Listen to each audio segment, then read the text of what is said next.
Olá pessoal, aqui é o professor Pedro e hoje a gente vai aprender um pouco de química. Eu vou fazer algumas aulas sobre alguns pontos de química e algumas delas vão ser bem curtas, mas mais ou menos uma revisão.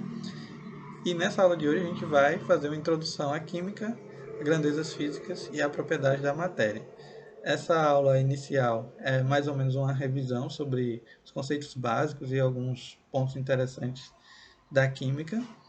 E vamos começar falando sobre a introdução dessa ciência. Quando a gente chega no ensino fundamental, ensino médio, a gente começa a ver, de fato, ciência de forma mais específica, principalmente no ensino médio, onde a disciplina de ciências é separada em química, física e biologia. Então, nesse ponto, a gente vai introduzir alguns conceitos básicos e alguns pontos interessantes da área de química. A primeira coisa que a gente tem que pensar é o que é química, o que é que essa ciência estuda, o que é que ela faz e por que, que a gente precisa estudar ela. Então, primeiro, a química é a ciência que estuda as transformações que envolvem a matéria e a energia. Então, quando a gente observa esse conceito, que existem várias definições de química e a maioria delas estão relacionadas à matéria e energia, são bem semelhantes entre si, quando a gente observa esse conceito, já vem aí duas informações que a gente precisa levar em conta, que é matéria e energia. Então, para a gente definir química, a gente precisa saber o que é matéria e precisa também saber o que é energia. Então, primeiro, o que é matéria? A gente pode considerar a matéria como um agregado de partículas que possuem massa. Então, o que, que pode ser matéria? Qualquer coisa. Desde um ambiente, uma floresta com rios, com animais, pessoas, materiais produzidos pela indústria, livros, qualquer coisa que a gente que consegue ter um agregado de partículas é matéria. Então, qualquer coisa que tem massa é matéria. Portanto, tudo que a gente enxerga, que a gente pode tocar, algumas coisas que a gente não vê, como os gases, por exemplo, tudo isso consiste em matéria. Tudo isso é considerado um agregado de partículas que possui massa. Então, a definição de química trata de matéria e energia. Já que a gente já sabe o que é matéria, o que seria energia? Como que nós podemos definir energia? É muito mais fácil dizer o que a energia faz. Definir os processos, dizer como que ela é aplicada, por exemplo, a energia elétrica, que pode ligar um ventilador, ligar a TV, carregar o celular, a energia eólica, que é a conversão de energia do vento em energia elétrica. Então, tem várias formas de tratar de energia, mas a gente pode defini-la como a capacidade que um corpo, uma substância ou um sistema físico tem de realizar trabalho. Essa é a definição mais simples de energia. Então, ela pode ser de várias formas, desde descargas elétricas nos neurônios que acontecem a todo instante na nossa mente, até descargas de raios na atmosfera, produção e geração de energia, seja energia nas hidrelétricas ou nas usinas nucleares. Em todos esses casos, há a participação da energia e da matéria no ambiente, certo? Então, sabendo dessas definições mais simples de matéria, a gente pode passar para grandezas físicas. As grandezas físicas, elas são uma forma que a gente tem de expressar, é uma forma que a gente tem de expressar a natureza. Como que seria isso? Quando a gente vai medir, comparar ou tentar entender as transformações que ocorrem na natureza, a gente precisa quantificar isso de alguma forma. Para isso, a gente precisa de grandezas para que esses dados sejam utilizados da melhor forma possível. Então, algumas delas são volume, por exemplo. O que é o volume? O volume nada mais é do que o espaço que um corpo ocupa, um corpo ou um objeto, de forma tridimensional. Ou seja, para calcular o volume, a gente vai precisar, como a gente pode notar aqui nessa figura, a gente vai precisar das 3 dimensões do objeto: altura, largura e comprimento. Então, com essas 3 dimensões, a gente consegue calcular o volume de um objeto qualquer. Nós temos também uma outra grandeza física, que é a massa. A massa se refere à quantidade de matéria que um corpo, né, ocupa num certo volume. É interessante notar que massa e peso são duas coisas diferentes.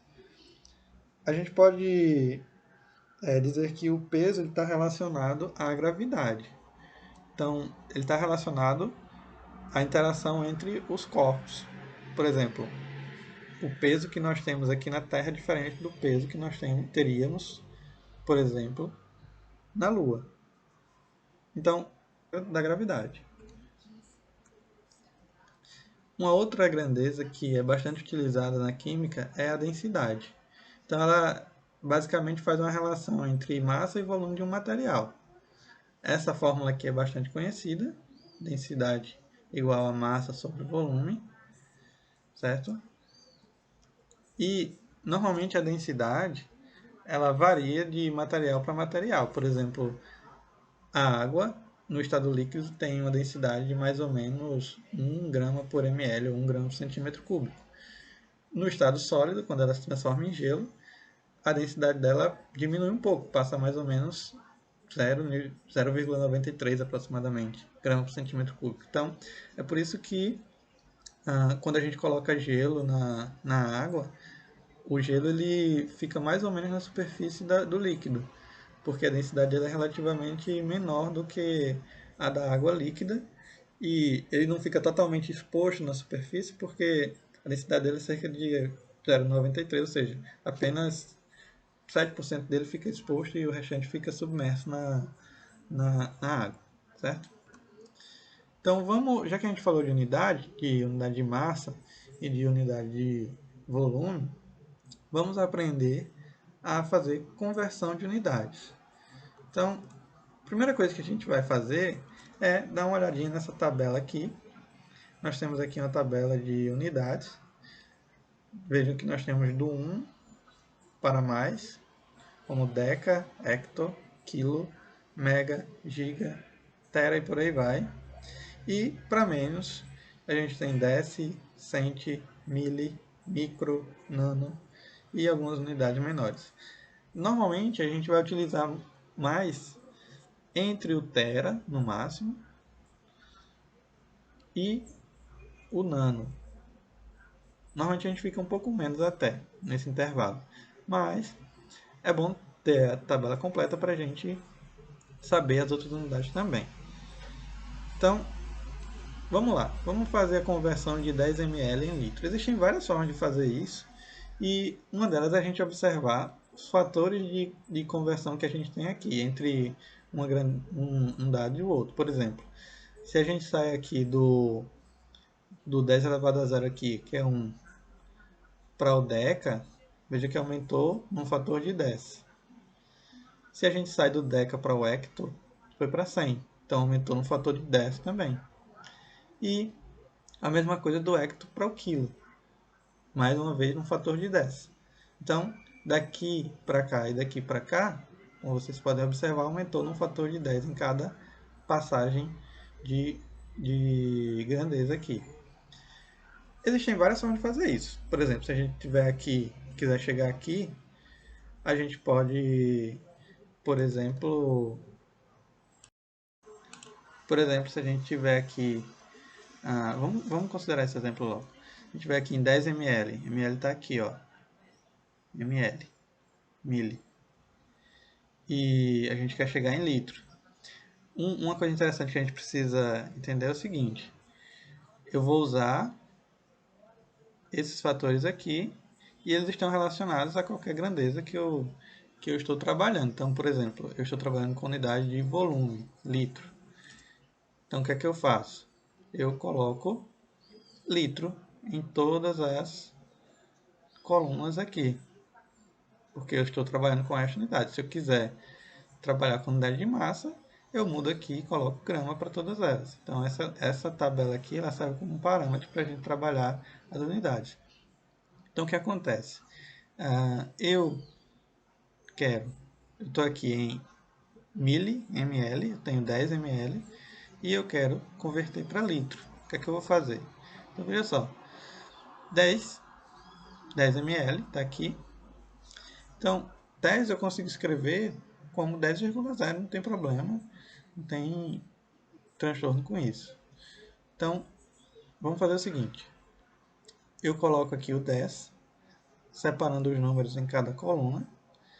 E onde a vírgula está, eu coloco na unidade que eu tenho aqui, o ml no caso. E aí eu vou escrevendo o número para a esquerda ou para a direita, dependendo do número. E eu quero que converter isso aqui, eu quero que esse número chegue ao litro, aqui, nessa coluna. Então, o que eu vou fazer? De forma simples, eu vou pegar a vírgula que está aqui e vou transferir ela para a coluna aqui que eu desejo. Então, o que é que eu quero? Eu quero transformar ml em litro. Aí, o que é que eu faço? Escrevo o número aqui, pego a minha vírgula e mudo aqui para essa coluna. Então, se eu for escrever 10 ml em litro, eu vou escrever 0,01 litro.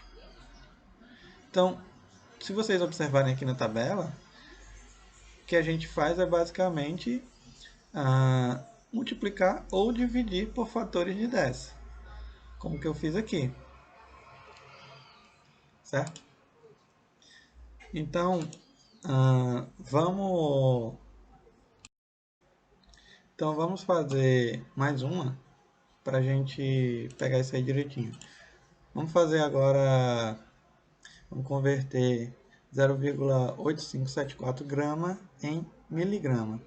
Então, considerando o grama está aqui, vamos colocar essa tabelinha igual aqui, que eu fiz na outra. Considerando que grama esteja aqui, ó, então a gente faz grama aqui. O que é que eu quero? Eu quero sair de grama, eu quero chegar a miligrama. Vou fazer exatamente o contrário do que eu fiz no exemplo que a gente acabou de ver aí. Então, onde é que eu estou aqui? Eu estou em grama. Então, eu tenho um número que é 0,8574. 0, a vírgula está aqui. Ó. A vírgula tem que estar na unidade que você está trabalhando. E ela vai para a unidade que você quer. Então, eu tenho aqui 0,8574. Lembrando que a gente precisa colocar apenas um número em cada coluna. E aí, o que é que eu quero? Eu quero converter esse número para miligrama. Então, eu vou pegar minha vírgula e transferir para essa coluna aqui.